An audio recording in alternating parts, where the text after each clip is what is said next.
We visited two Walmarts on Black Friday 3,000 miles apart, and the wildly different experiences prove the day isn't what it used to be. The retailer, already famous for everyday low prices, is known to ramp up its deals on the holiday season. This year, Walmart's in-store Black Friday shopping event began at 6 p.m. local time on Thanksgiving Day, November 28th. However, as more people shift toward shopping online, Black Friday as we once knew it has started to change. The massive crowds and lines that once characterized the national shopping holiday are dying down on the famed day itself. The real event starts the day before, and customers shop online through the weekend all the way to Cyber Monday. Walmart has also faced backlash for its labor practices, especially its decision to keep stores open on Thanksgiving without providing workers with overtime pay. Many shoppers expressed their outrage on Twitter, threatening to boycott the store for Black Friday in protest of the lack of compensation for employees working during the holiday. We visited two Walmart stores, on opposite ends of the country, one in Framingham, Massachusetts, and one in Bellevue, Washington, to see how the shopping experiences would compare. The store in Bellevue was practically a ghost town, and our experiences at both stores demonstrated how the infamous mayhem of Black Friday is dying down, or at least has moved elsewhere. Here was our experience. On the East Coast, we headed to a Walmart in Framingham, Massachusetts. A sign in the store said it was open from 1 a.m. to 10 p.m. ET on Black Friday. We arrived at around 9:30 a.m. ET and found the parking lot rather full. Inside, the store had a fair amount of people, though it wasn't anything too wild. There were various deals throughout the store, most notably in these discount bins near the front of the store. In the clothing section, things were shockingly cheap. We picked up a few items from here, but for the most part, this section was pretty empty.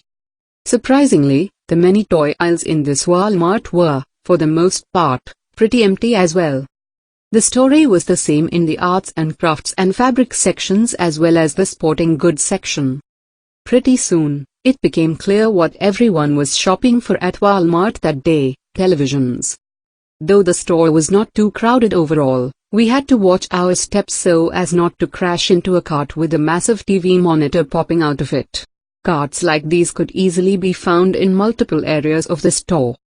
It seemed like everyone came to Walmart to pick up a TV that day. Every other purchase seemed like an afterthought. And Walmart seemed prepared to cater to the high demand. The huge boxes containing the screens were being unloaded throughout the store in sections that were not even meant for electronics regularly, like in the clothing areas. In some sections, the items still looked like they had yet to be fully unloaded and unpacked.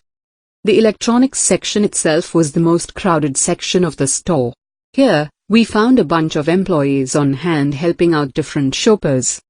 There was somewhat of a variety in the types of TVs that people were buying.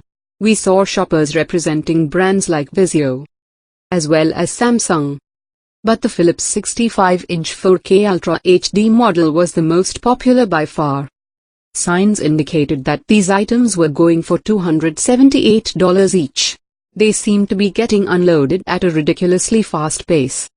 We checked Walmart's website for this item, and it seemed to be out of stock online, which might have explained the item's popularity in the store. Overall, it was clear that electronics, specifically televisions, were the winners in Walmart this Black Friday. Though we didn't buy any electronics, we left the store happy with some of the smaller purchases we had made. Overall, the Walmart in Massachusetts, though bustling in the electronics section, wasn't as crazy as what we expected for a major store on Black Friday morning. On the West Coast, we arrived at the Walmart in Bellevue at just before 8 a.m. PT. The parking lot was stunningly empty. Inside the store was no different. There was nary a soul in sight. We meandered, confused, through the empty aisles. Where were the sales? And the people?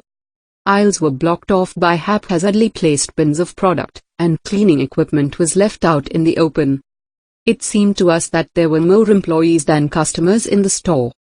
There was no one in the aisles, as all the sale items had been placed into sales bins or stacked into piles out in the open. There were some items with prices on the bins they were in, but these sales bins didn't really give an idea of how much of a discount was being offered.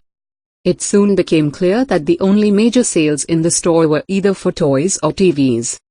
We spoke with several shoppers about their experience. Lisa, who asked that her last name be withheld, told us that this was her first Black Friday shopping trip.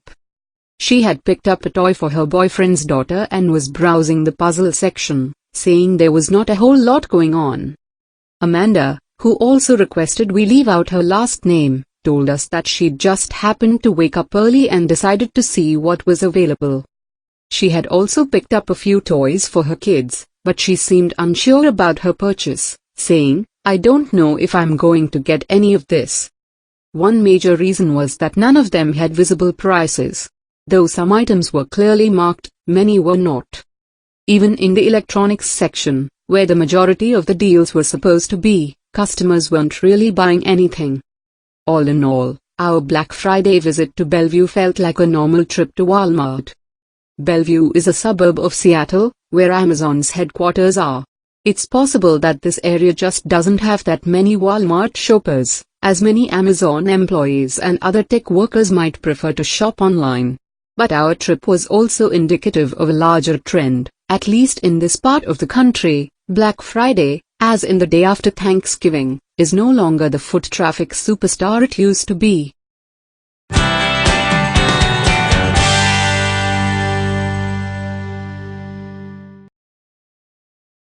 Thank you for watching today. I really appreciate that you. Please comment, like and subscribe.